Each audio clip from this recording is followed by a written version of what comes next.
Now question 28 का B part देखिए जो इंटीग्रेशन से है। I is equal to 2x+1 upon x+1 का स्क्वायर इंटू x-1। यहां आप डेनोमिनेटर में देखें तो जो टर्म्स हैं वो फैक्टराइज्ड फॉर्म में दे रखी है, तो इसका इंटीग्रेशन करने के लिए हम पार्शियल फ्रैक्शन का यूज कर लेंगे। किस तरीके से यूज करेंगे? यहां पर हम 2x+1 अपॉन x+1 का स्क्वायर इंटू x-1 को लिख लेंगे a अपॉन पहला फैक्टर x+1, इसकी पावर 2 है तो b अपॉन x+1 का स्क्वायर। अगर यहां इसकी पावर 3 होती ना तो हम इसका क्यूब करते और c अपॉन x+1 का क्यूब लिखते, plus c upon third factor that is x-1। Now दोनों तरफ हम मल्टीप्लाई कर देंगे, मल्टीप्लाइंग बाई x+1 का square into x-1 on both side. दोनों तरफ इस टर्म से मल्टीप्लाई कर देंगे। जरा समझो, जब इस टर्म से इसको मल्टीप्लाई करोगे, ये इसके मल्टीप्लाई में आ जाएगी तो पूरा कैंसिल हो जाएगा, यहां बचेगा 2x+1। एंड जब ये इसके मल्टीप्लाई में आएगी तो एक पावर कैंसिल हो जाएगी और यहां बचेगा a इंटू x+1 x-1। जब इसके मल्टीप्लाई में आएगी तो ये कैंसिल हो जाएगा, यहां बचेगा b x-1। जब इसके मल्टीप्लाई में आएगी तो x+1 का स्क्वायर।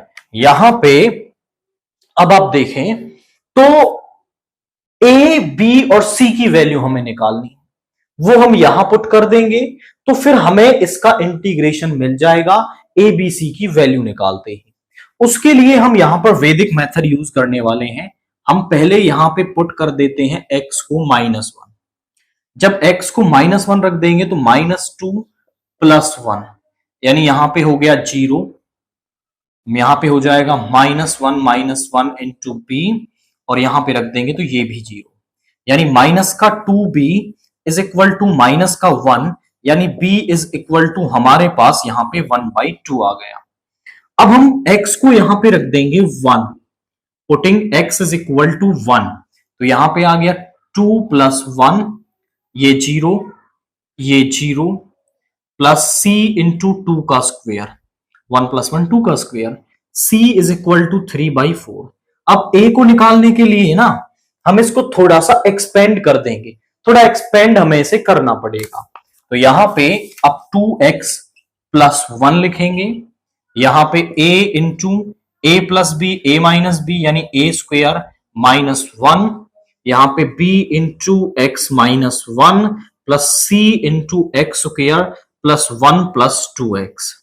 अब यहां पे x² दोनों में से x² कॉमन लेंगे तो a + c, x दोनों में से x कॉमन लेंगे तो b और यहां पर प्लस का 2c, ये माइनस का a माइनस का b और प्लस का c।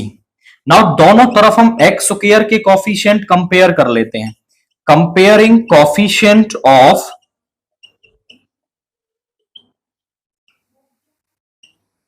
x²। तो यहां पे a + c की जो वैल्यू है वो 0 आ जाएगी, क्योंकि यहां पर x² का जो कॉफिशिएंट है वो 0 है, which implies a is equal to -c।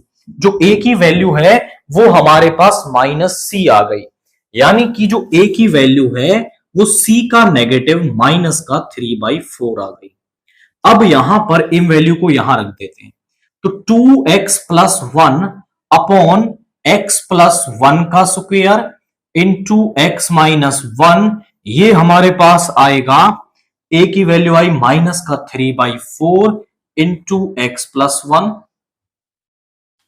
और b की वैल्यू आई है हमारे पास दैट इज 1/2 और यहां पे है x+1 का स्क्वायर एंड c की वैल्यू है हमारे पास 3/4 एंड यहां पे x-1 आ गया।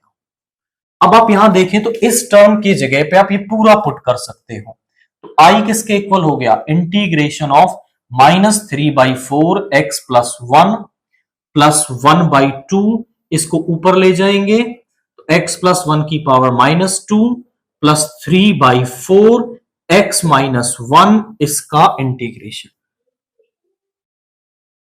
अब यहां पे देखिए -3/4 तो बाहर आ जाएगा।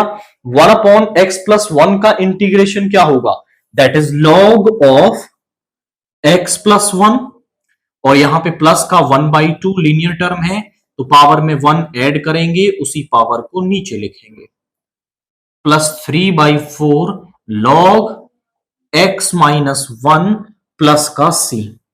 दोनों में से 3/4 कॉमन लिया जा सकता है, यहां बचा log x-1 minus log x+1, और यहां पे माइनस का 1/2, ये पावर -1 बचेगी, इसको नीचे ले आएंगे, प्लस का c।